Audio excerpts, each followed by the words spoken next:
Okay, we're going to go ahead and get started here. And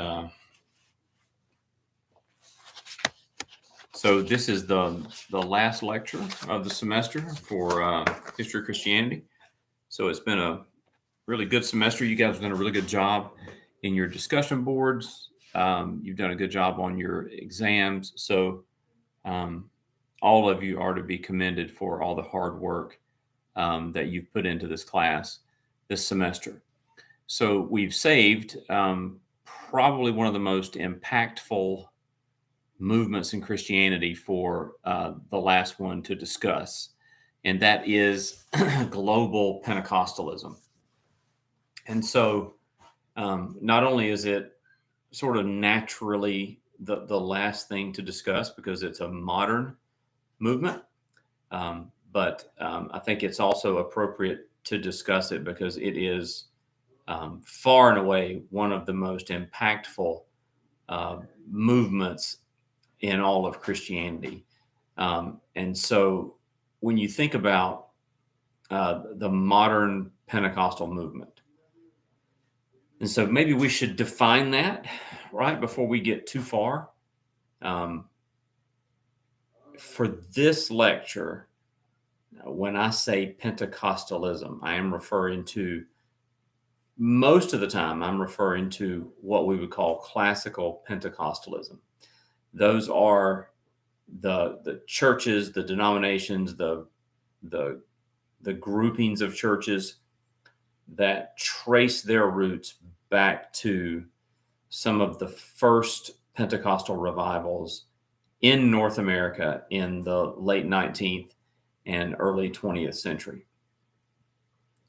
Now, as a matter of sort of grouping various Christians together, we oftentimes will also talk about charismatics. So you oftentimes see Pentecostal and charismatic together. So I'm going to give you some statistics in just a minute. I'm going to give you a really big number. That number encompasses both Pentecostals and charismatics. But most of this lecture is going to be concerned with the history of classical Pentecostalism. But we'll talk about some challenges. I'll lay out the goals for the lecture in just a minute. But so Pentecostalism are those movements, churches, groupings of churches, groupings of independent churches that can trace the genesis of their particular church group to the early Pentecostal revivals, holiness Pentecostal revivals of the late 19th and early 20th century. Charismatics, now that term has morphed, I would say, over the last few decades. But typically when you talk about charismatics, originally what that term referred to were those mainline churches like the Episcopal Church, the Anglican Church. In fact, the Episcopal Church was the first charismatic church. And essentially what that means is that these are mainline churches that began to experience the various spiritual gifts, namely speaking in tongues.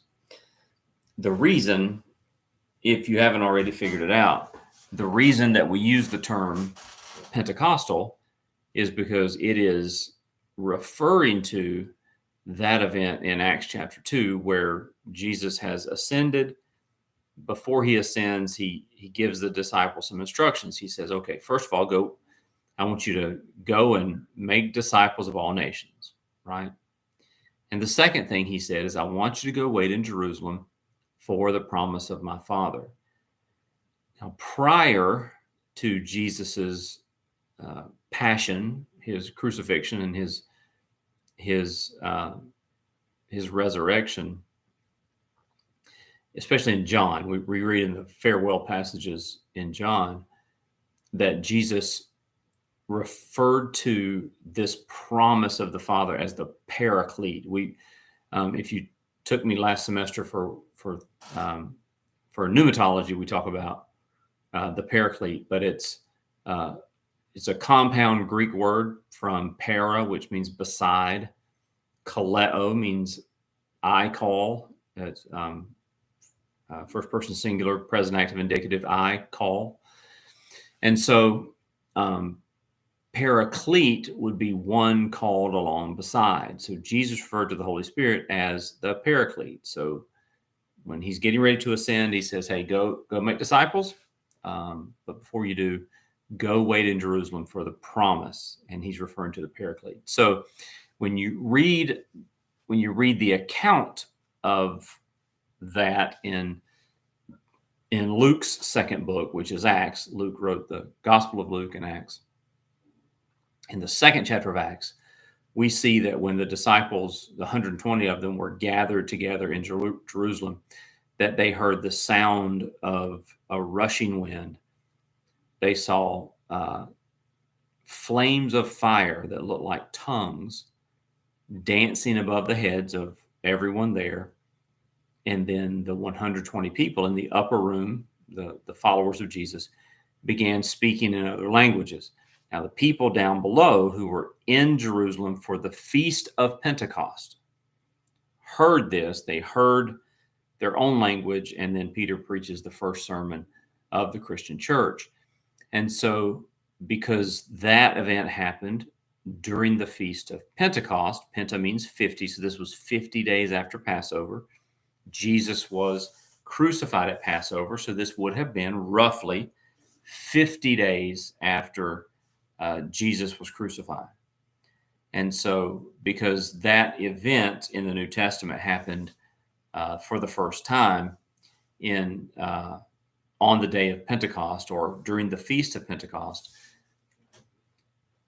beginning in, we're going to talk about a timeline in just a minute, but beginning in the late 19th century into today, churches that speak in tongues and that believe and practice the charismatic gifts, the spiritual gifts. Charis means grace. So the gifts of grace from the Spirit are typically referred to as Pentecostal, because it's a throwback to the day of Pentecost. Charismatic, from the word charis, grace, right? The gifts of grace, the spiritual gifts of grace. Charismatic typically refers to those groupings of churches that believe in the full gospel. That's another term that's used for believing in the gifts of the Spirit. Are those churches that are mainline or that cannot trace their roots back to those early Pentecostal revivals that we will be talking about in just a minute. So that's why you can lump the two together. So the term Pentecostal or classical Pentecostal, or the term charismatic, can mean essentially the same thing. There are some distinctives between the two groups. We're not going to really get into that here because this is more about history than it is theology. But that's why you can refer to those two together, Pentecostal, charismatic. So the modern Pentecostal movement, which began at the beginning of the 20th century, the end of the 19th, the beginning of the 20th century, is now the largest segment of global Protestantism on the planet. It's also the segment of Christianity responsible for most of the growth.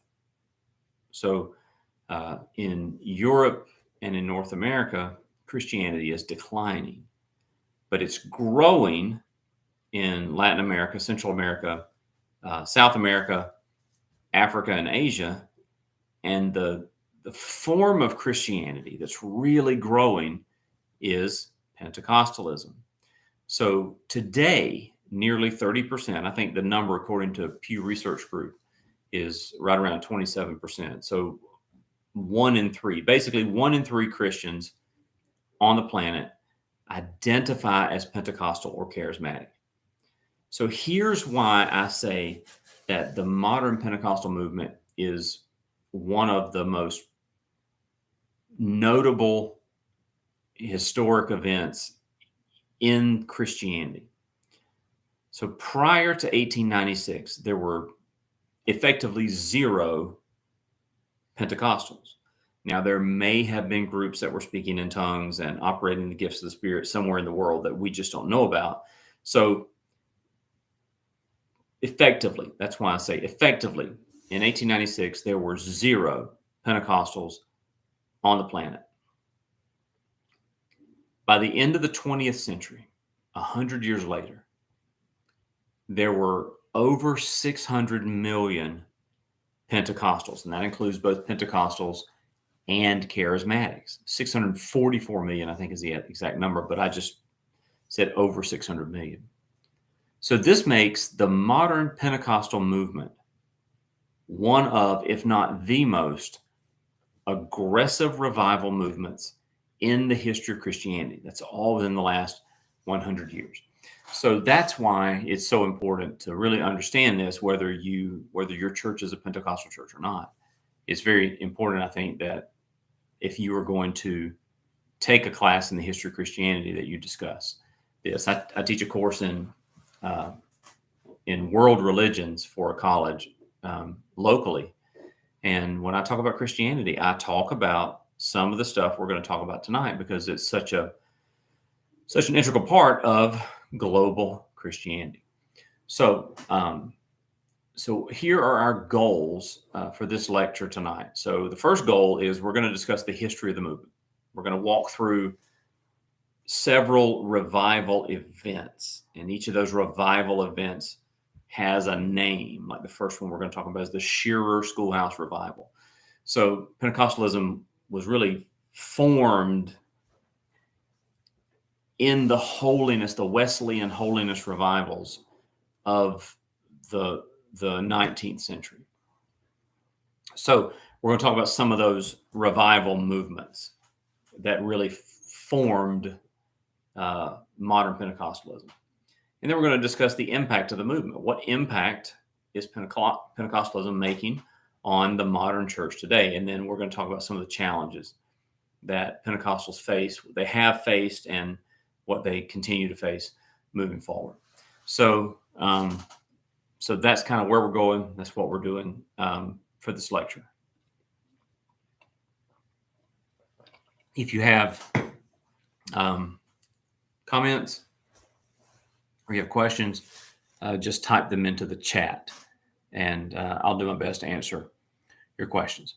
So the first notable revival that we have related to the Pentecostal movement happened in 1896 in a little place called Camp Creek, North Carolina, at the Shearer Schoolhouse. So we'll back up 10 years. In 1886, a group of Methodist, Presbyterians, and Baptists in this area in Western North Carolina were not happy with the state of Christianity and churches and creedalism and they just had some problems with what they saw, and they wanted to form a church that they believed was more concerned with, to the best of their ability, mimicking the Christianity of the New Testament. So in 1886, this group got together. These people all left their church and they formed essentially their own denomination called the Christian Union. It was headed by the Spurlings, Richard Spurling, R.G. Spurling, and his son Richard Spurling. And so the Christian Union met and was holding revivals, growing, adding congregations throughout Western North Carolina and Eastern Tennessee. And in 1896, the Christian Union held a revival in Camp Creek, North Carolina. Now, you can go, if you want to Camp Creek, and you can see all of that area. There's one of the denominations we're going to mention in just a minute. They oversee a huge piece of land. It's called either field singular or fields plural, Fields of the Woods it's kind of hard to say, but has a ton of historical information about the Christian Union and this Shearer Schoolhouse Revival.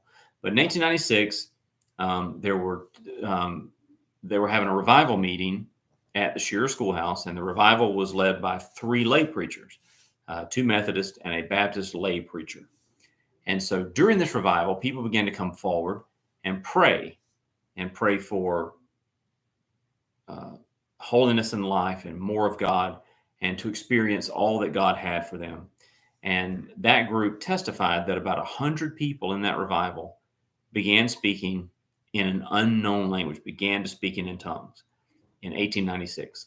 Now, what this Shearer Schoolhouse Revival is then, it is the very first recorded instance of speaking in tongues. Now, the technical name, the theological name, the word for speaking in tongues is glossolalia. I don't use that a ton.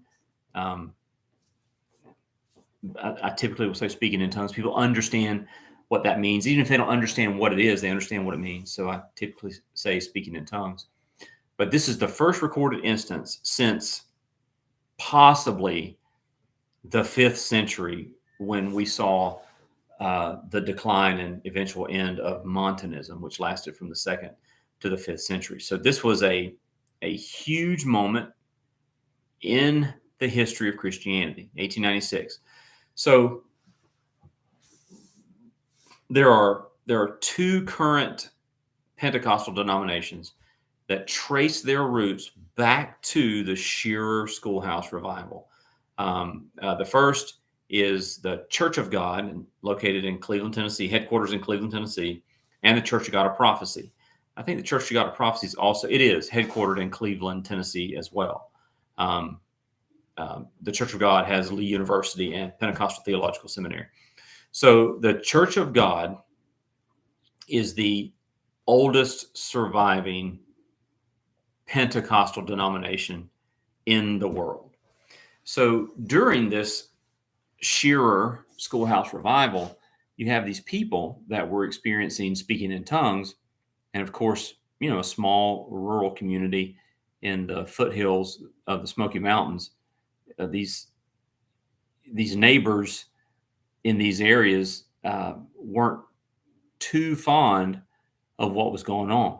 So there were a couple of different responses from the community, or 4 or 5 different responses from the community about this new phenomenon. First of all, Baptist churches, which, just like today, Baptist churches sort of dominate the landscape of rural America. Be very difficult to go to almost any town in the Southeast United States and there not be a First Baptist church, at least, and then other Baptist churches. So the Baptist churches in the area began excommunicating members that testified of speaking in tongues, because even though it was a Christian Union revival, people that were not a part of the Christian Union were attending the revival. It was a community event, so people would go. The other response from the community, and I always thought this was very interesting to me. So the Christian Union began began to grow. People began, a lot of the people that were turned out of these Baptist churches started going to these Christian Union churches, and the Christian Union denomination started to grow. And so they began building churches. So men from local communities would disassemble the churches that the Christian Union built, and then they would burn the lumber. So they wouldn't set fire to a church. They were morally opposed to setting fire to the church, but they were A-okay with disassembling the building and then burning the individual components. I find that fascinating. I guess I'm just too lazy to be legalistic. If that's the case, I would have probably been the guy that was like, hey, isn't it the same if we just set fire to it and not tear it down? Can we not tear it down? Or can I come back when you've got it torn down? But they began burning the churches, essentially. It did get violent for many families. Men were dragged from their home. People were dragged from their home. They were whipped with whips and belts. People would ride horses by these houses and would fire guns into the houses of people that were part of this Pentecostal revival. Wells were salted. I don't know if you know what that means, but if you have a well and someone dumps a bunch of salt in your well, now you have a saltwater well and you can't drink the water. You have to dig a new well. Now, we kind of take that for granted a little bit because we have large machinery that dig wells, but these wells were all dug by hand. And I don't know if you've ever tried to dig a hole in the ground in Western North Carolina, but you don't get too far before you get into clay and rocks. It's very difficult. So they were sabotaging their wells. They're salting. They're not assaulting, but salting, S-A-L-T-I-N-G, salting the wells. And then the children paid a price because children were bullied at school. They were beat up at school. And so many of the Christian Union members had to pull their kids out of school because of the bullies. So in 1907, Christian Union changed its name to Church of God.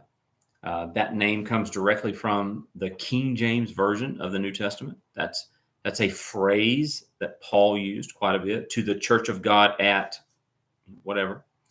And so the Christian Union changed their name to Church of God. That denomination still uses the name Church of God.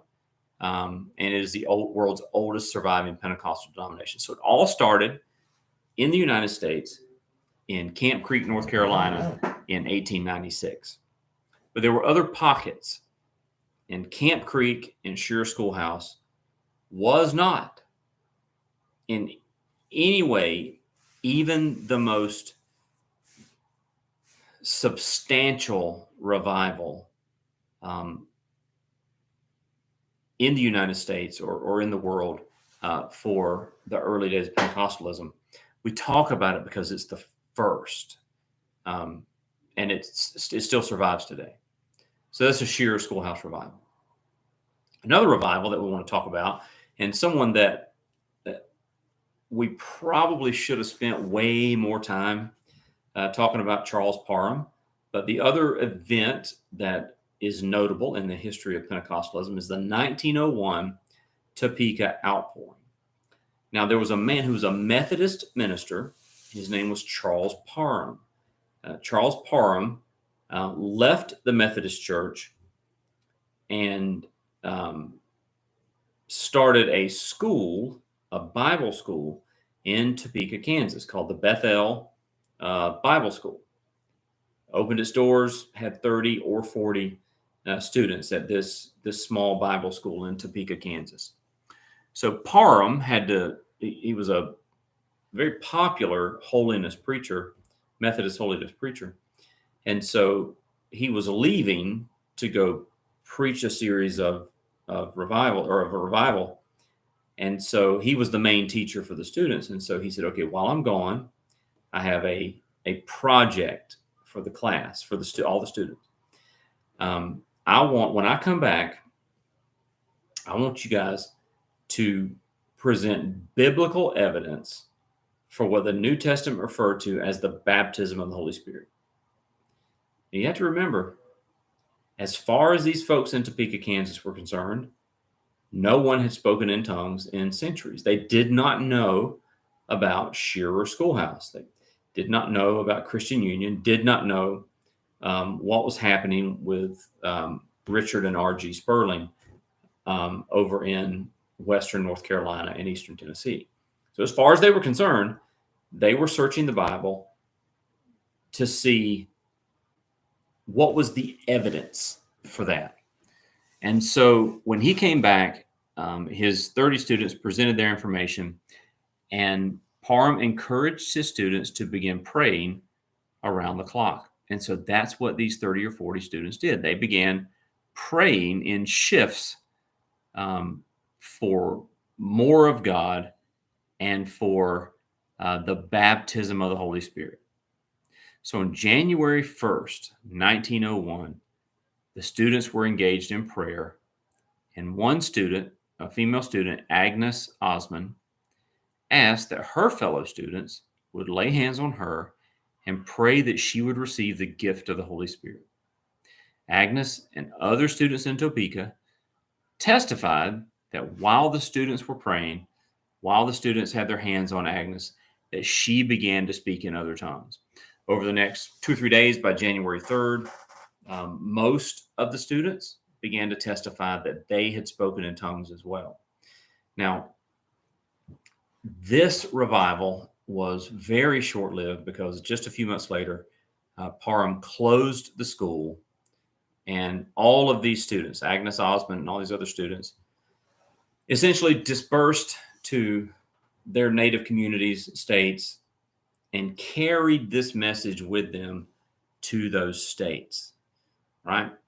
But Parham, sticking to his idea of establishing a Bible school to train pastors in the holiness tradition, reopened his school in 1905 in Houston, Texas, where he began taking in students. And one of his students was the son of former slaves, William Seymour, who is perhaps the single most important person when it comes to discussing the modern Pentecostal movement. So you had Shearer Schoolhouse, sort of over on an island by itself. And then you had Charles Parham and this group of students in Topeka, Kansas. You had this Topeka outpouring. One of the students from Houston that Parham had a huge impact on was William Seymour. We're going to talk about William Seymour in just a minute. So Shearer Schoolhouse, the Topeka outpouring. And the third event that we'll discuss is Azusa Street, the Azusa Street Revival. So let's talk about Azusa Street. You may already know, you already may have some affiliation with just the word Azusa. There's a Pentecostal school in California called Azusa Pacific University. I think it's in California. Pretty sure it's in Los Angeles. So in 1905, the pastor of the First Baptist Church in Los Angeles needed a sabbatical. And so he went to Israel and spent some time on his sabbatical. When he came back, when he was getting ready to come back to the States, he stopped in Wales. Now, if you remember from some of your reading earlier this semester, you probably read about the Welsh Revival. So the Welsh Revival was in its sort of final days when the pastor, whose name was Joseph Smale, S-M-A-L-E, Joseph Smale, when Reverend Smale came back through Wales, he was able to be exposed to and even participate in some of the churches that were still experiencing revival as part of the Welsh Revival. So when Smale returns to Los Angeles, he immediately begins preaching from Acts chapter 2. Now, we've already stated in the introduction to this lecture the importance of Acts chapter 2 in terms of the Pentecostal movement. It is Acts chapter 2 where we read the story of the Holy Spirit coming onto the disciples and them speaking in tongues. So Smale starts preaching from Acts chapter 2, and a revival breaks out in the Los Angeles First Baptist Church that lasted for 15 weeks. And there were several things that characterized this revival in the First Baptist Church. So first of all, the first thing that defined it, when the paper was writing about it and when people in the community were talking about the revival, one of the things that was one of the distinctives of this revival was that large groups of people were repenting loudly during the services. So this idea of the mourner's bench, or what we call maybe the altar, develops during the holiness revivals, where people would come to the front and kneel down at this wooden structure and they would pray, and then they would have people lay hands on them and pray. And so one of the defining characteristics of this revival was that people were just running to the front of the church and just falling at the altar and just praying for mercy and praying for more of God and praying for healing and praying for salvation. So that was one of the distinctions. It was very loud. It makes me think of of what David said. I forget the name of the number of the psalm, but it said David was dancing naked, and they didn't like that. And David's response was, "I'll become even more undignified than this." Some of you guys that lead worship for a living probably know what psalm it is, but it kind of makes me think of that, where there was this. It was characterized by a lack of personal dignity, crying, wailing, screaming, concert prayer. If you don't know what concert prayer is, it's when everybody's praying at once and they're not praying the same thing. It's not reciting something. You've got a whole room full of people praying. It was loud. It was cacophonous, not very dignified. And the second defining feature of this 15-week revival at the First Baptist Church in Los Angeles was blacks and whites were worshiping together in prominent displays of racial reconciliation. The interesting thing about that, let's pay attention to the timeline. We're in 1905. People were attending this revival that no doubt had fought in the war between the states, probably on both sides, both the Confederacy and the Union. And so churches were not integrated anywhere in the United States. It wasn't just a Jim Crow thing. It wasn't just a Southern thing. It was across the United States. Churches were not integrated. But at the First Baptist Church in Los Angeles, part of this revival, you began to see blacks and whites worshiping together in prominent displays of reconciliation. When I say prominent displays, holding hands, hugging,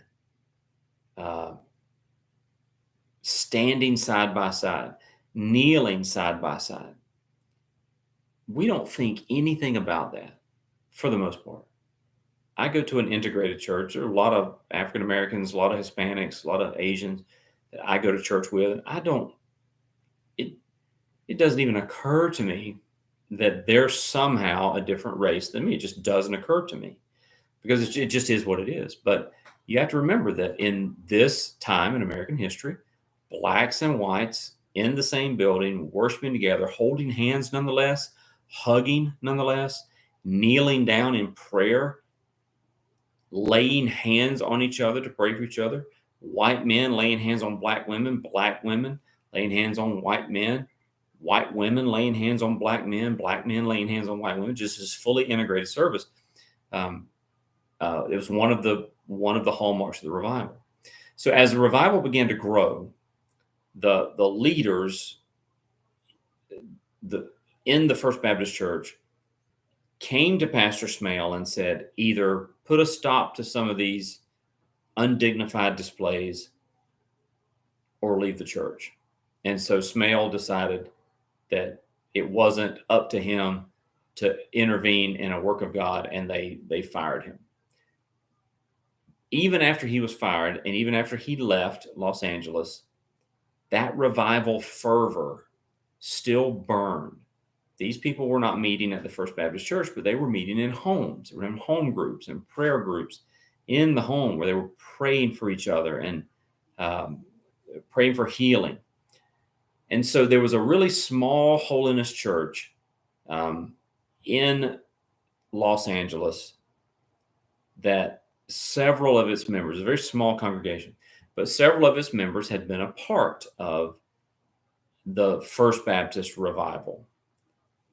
And after the revival closed down, this church found themselves in need of a pastor. They had a connection to Charles Parham. It was a African American congregation. They knew about Charles Parham. They were connected to William Seymour, one of Parham's students, and they asked William Seymour to come and pastor them, to serve as their pastor. So as soon as Seymour arrived at this mission, this small mission, he began preaching about a new Pentecost. Now, remember, in the whole timeline of things, Seymour was not part of the 1901 Topeka outpouring, but he was one of Parham's students, and he no doubt would have known about it, and he would have sat under Parham's teachings. Excuse me, my nose is itching again.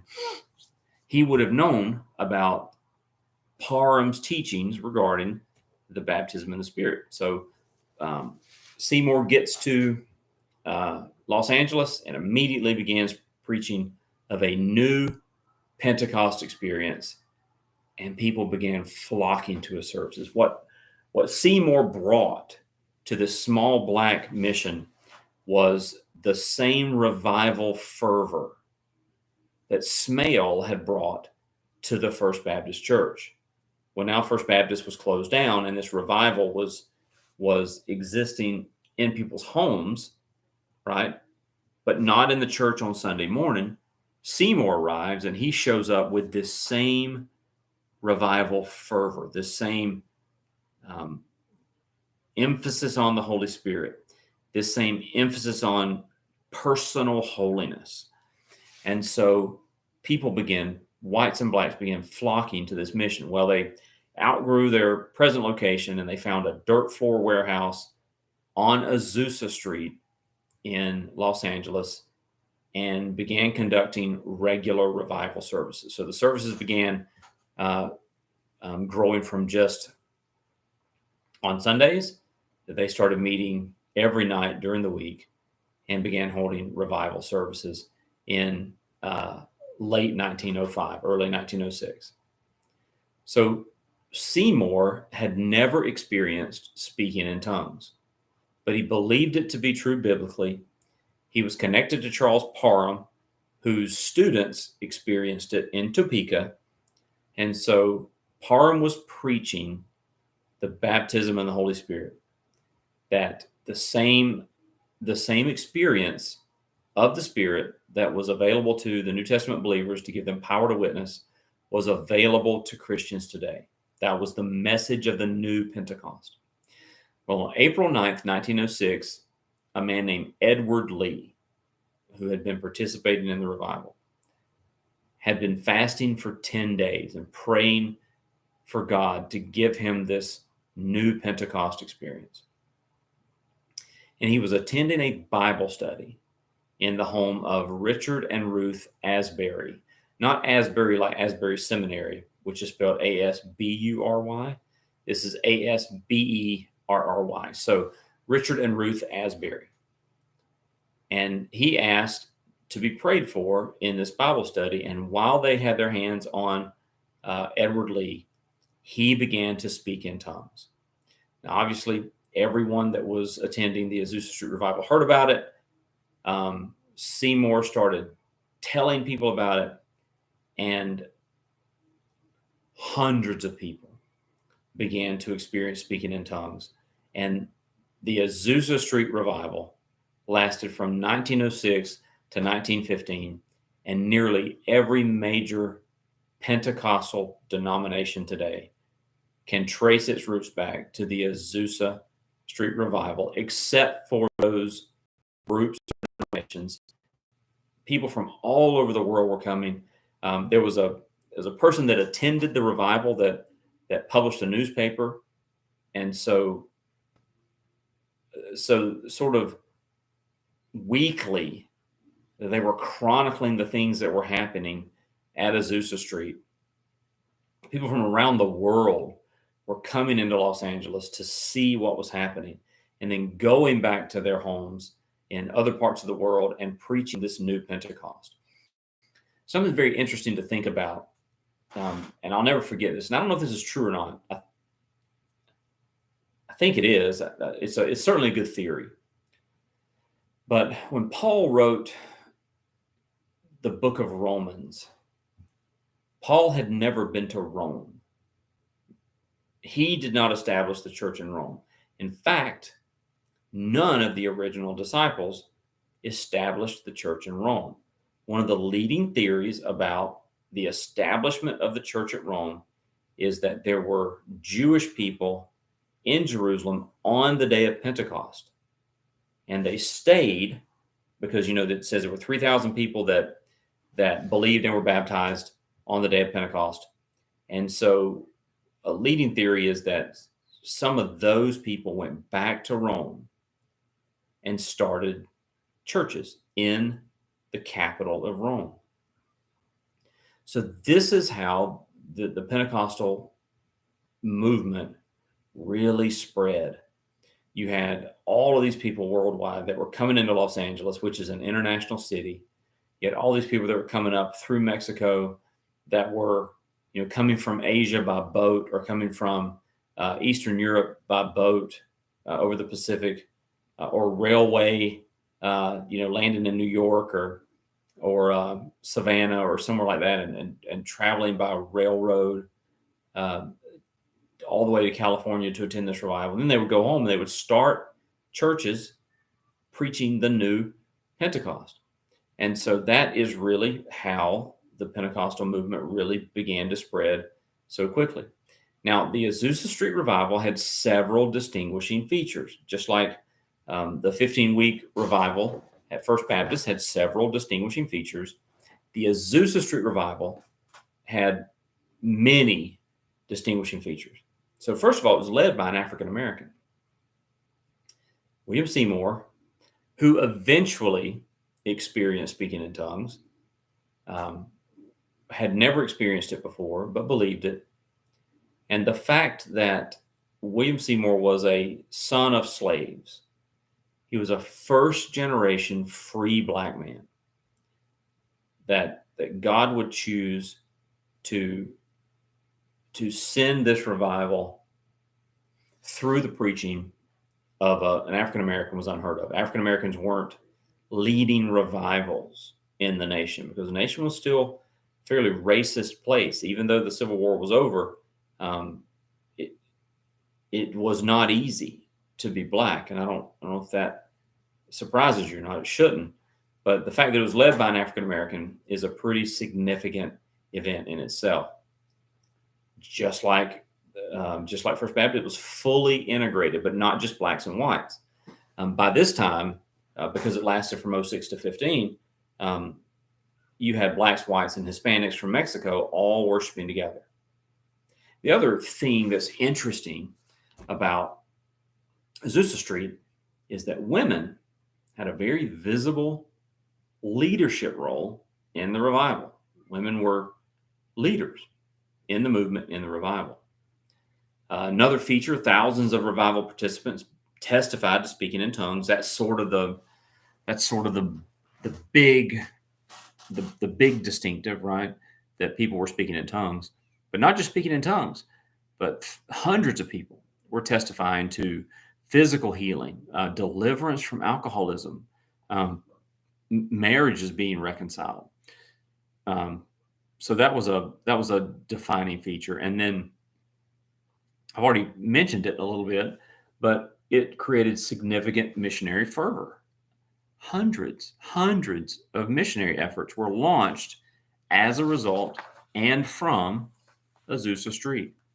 So if you attend a Pentecostal church today, then your church can trace its roots back to the Azusa Street revival, unless you attend, most likely, the Church of God or Church of God of Prophecy, or any group that maybe have splintered off of those two denominations over the years. It's likely that your church comes through Azusa Street. All right, so that is the history up to the beginning of modern Pentecostalism. So let's talk about the impact of the Pentecostal movement. I would argue that perhaps the most visible impact of the movement is its rapid growth and its domination of Protestantism. It continues to be the predominant expression of Protestant Christianity in Central and South America, Africa, and Asia. The other impact that Pentecostalism has had is on mainline Protestant churches through the rise of the Charismatic movement. Charismatic movement is a very, very big movement.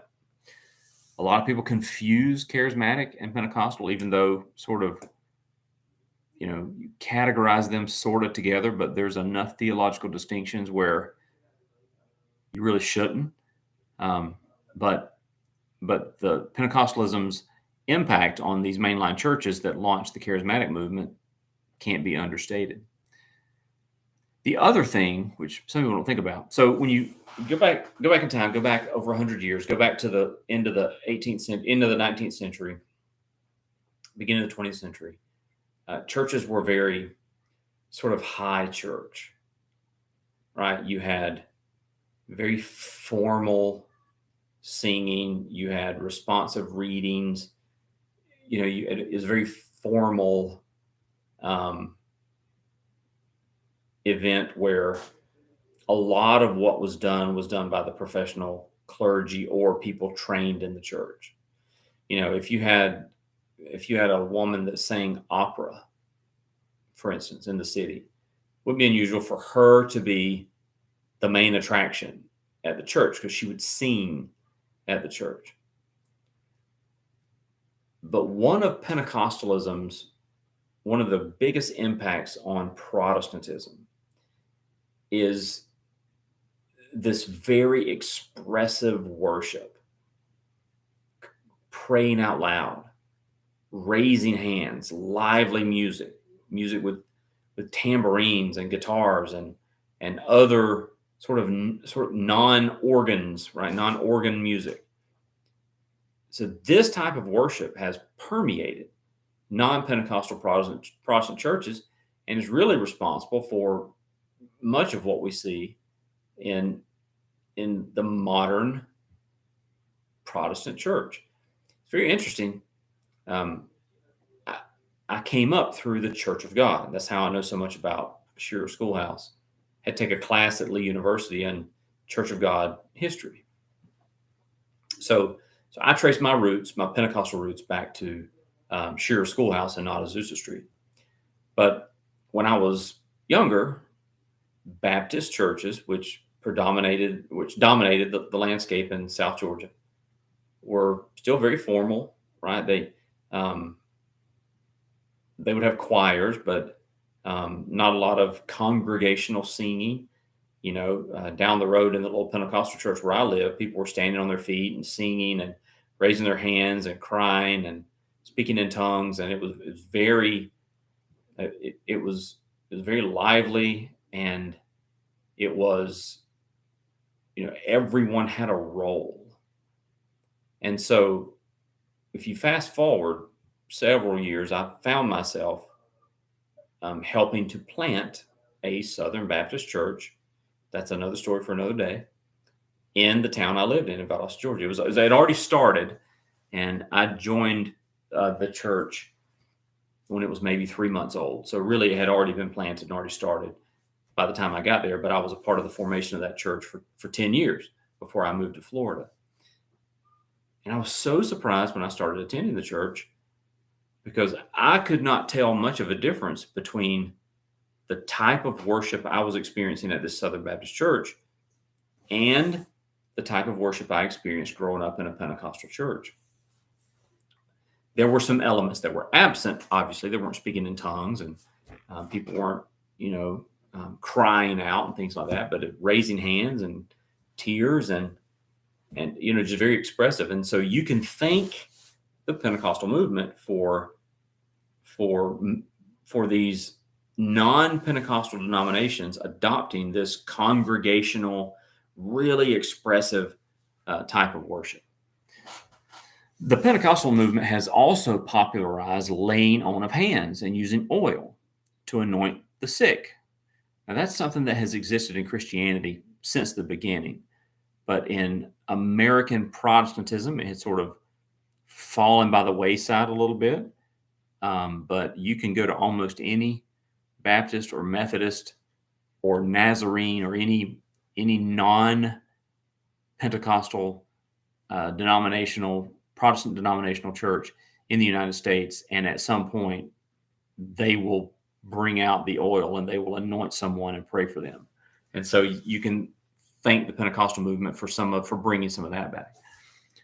The other thing that you can really thank the Pentecostal church for is in the beginning days of Pentecostalism, they were, for the most part, heavily persecuted by other Protestants. But you fast forward to today and you don't see that anymore. In fact, what you see now more than anything else, even in the seminaries for the non-Pentecostal seminaries, you see an acceptance of the charismatic gifts. And sort of there are several approaches to it, but a very popular approach is, well, I believe in it. I'm not sure that Pentecostals are doing it correctly. I don't know, but I certainly believe in it because it's in the Bible. And so you see more of an acceptance of the charismatic gifts. And so what you don't see in these non-Pentecostal churches is you don't see, they shy away from the public exercise of tongues or prophetic utterances or other physical manifestations, but they don't condemn or persecute like they did, even 50 or 60 years ago. So those are some of the impacts on modern Protestantism that you see from the Pentecostal movement. So let's look at some of the challenges of the Pentecostal movement, and they are significant. And so let's address multiple challenges that I think Pentecostals are going to have to deal with in the coming decades. I didn't read this in a book. This is just my opinion, having grown up in a Pentecostal church and really sort of staking my claim as a professor and in academics as a Pentecostal theologian. That's really kind of my thing that I'm working on becoming an expert in, and been studying it for a couple of decades now. In my opinion, the biggest challenge that the Pentecostal, and I'm now what I am going to do is I'm going to lump together Pentecostals and Charismatics in this portion of the lecture. But the Pentecostal movement really needs to figure out a way to address these larger than life personalities that claim spiritual authority with no accountability.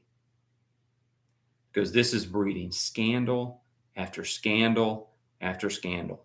I remember the first big scandal that we saw in the 20th century, not the first, but certainly one of the biggest scandals was PTO. I'm not going to go into it, but Jim and Tammy Faye Baker were scamming people, taking money from people for these timeshare condominiums. They just live in these lavish lifestyles and begging for money on TV and claiming spiritual authority over this matter and that matter. And God's showing me that if you'll just give your money, that He'll bless you. It's sort of the beginning, the middle of the beginning of this prosperity movement. But what you had these people who were making claims and who had no real accountability to anyone, and they were larger than life, and they were perceived as spiritual authorities, and so eventually it was found out. Jim Baker actually went to jail for embezzlement. It was a big scandal. Another huge scandal in the Pentecostal church was Jimmy Swaggart. Many of you may not even know who Jimmy Swaggart is, but if you know who the rock and roll legend Jerry Lee Lewis is, Jimmy Swaggart is Jerry Lee Lewis's cousin.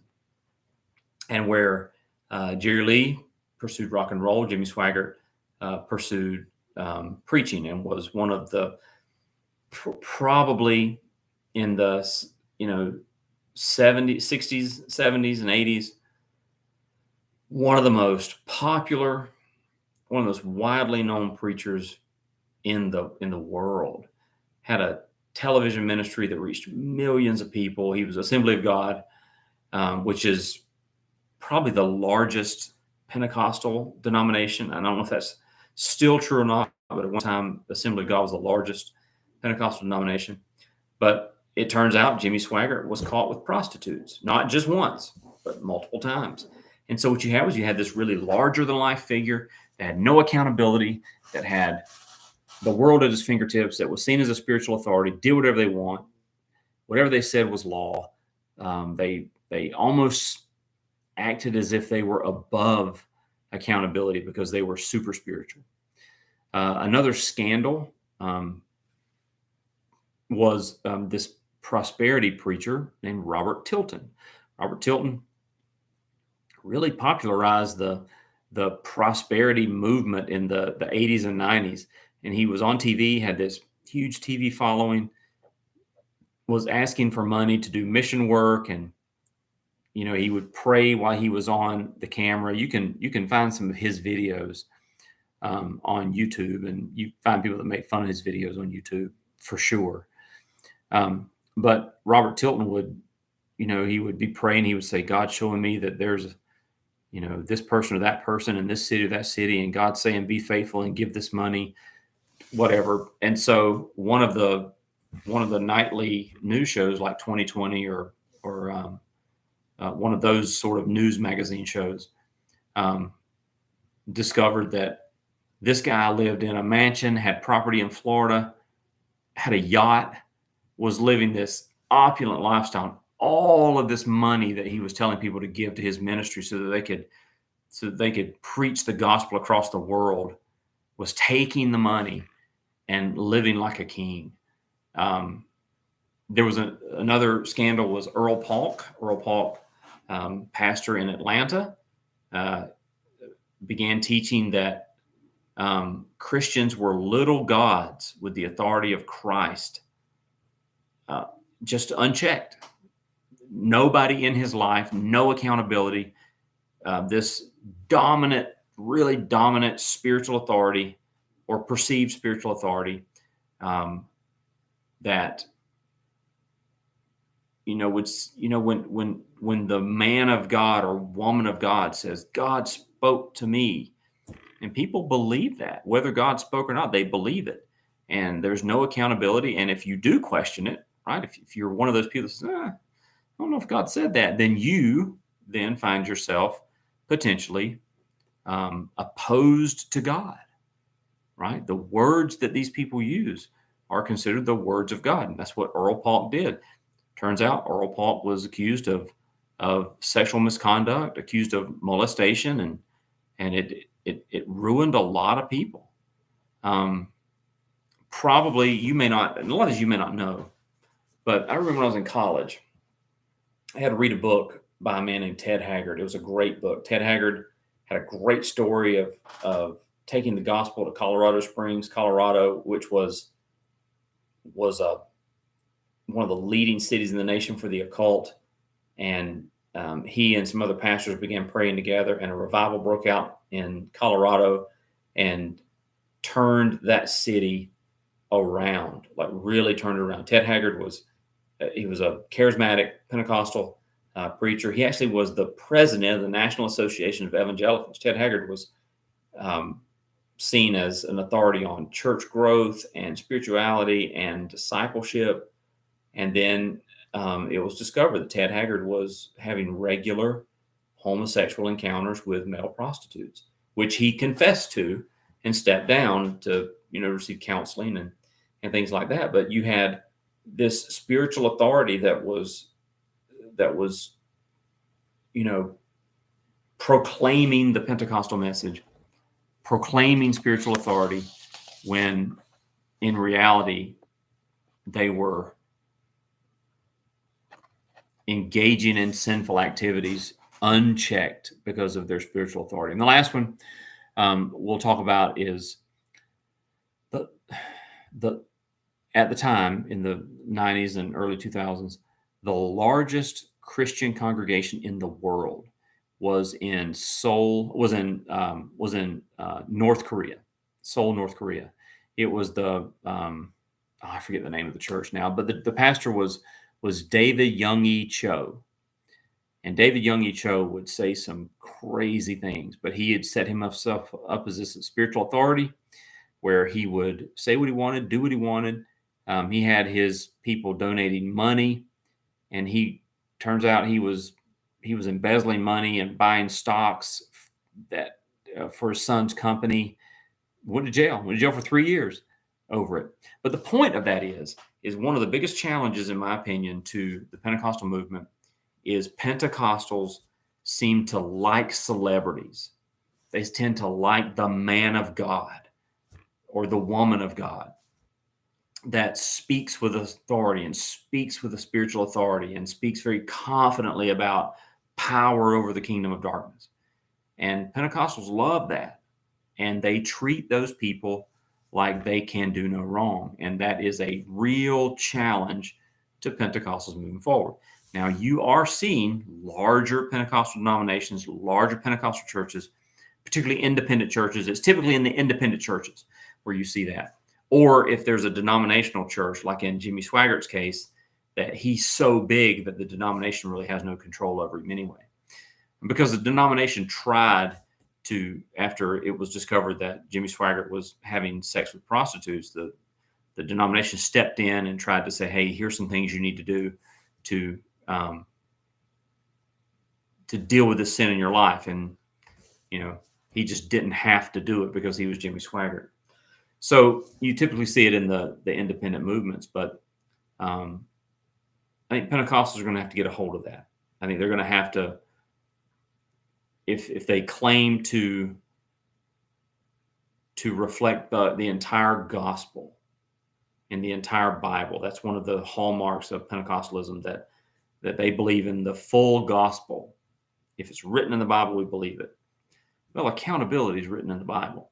Having elders is written in the Bible. Not allowing a young person to become an elder because they could become conceited and suffer the same judgment as the devil is in the Bible.